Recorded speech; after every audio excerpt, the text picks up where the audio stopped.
After 3 weeks of testimony, the trial for Vanessa Motta and Giles wrapped up, with Judge Wendy Viter ordering both to be taken into custody inside of the courtroom. The case, which WWL Louisiana investigators broke in 2019, centered on staged collisions with 18-wheelers. Motta, Giles, and their respective law firms were convicted of conspiracy to commit mail and wire fraud, multiple mail fraud counts, witness tampering, and obstruction of justice. Insurance fraud is not a victimless crime. It is a crime that destroys businesses, impacts lives, and disrupts our society.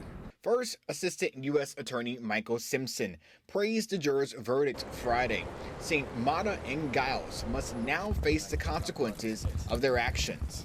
To me, this is a glaring example of what happens when lawyers push the boundaries in a way that it was never intended by the Code of Ethics or the Code of Professional Responsibility.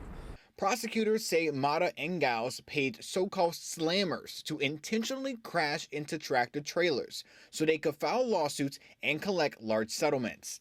Giles' attorney argues her client didn't know what was happening. And I think everyone in the city thought that those who were involved needed to be punished, and I understand that. The difference for me is that I believe that my client did not know what was happening in those cases. Meanwhile, Motta's attorney says the fight is not over. You said this is not over. Can you expand on that? Well, she's not been sentenced and she has a right to an appeal, so there's more steps to come. So there will be an appeal?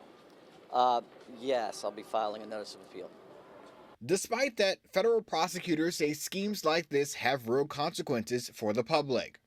If they're a small trucking business and they get sued out of existence and they have to let people go, so people who might have been with them for years have lost a job. Simpson also says that stage crashes lead to higher accident toll in area, which means higher insurance rates. Kyra Naveau, WWL, Louisiana.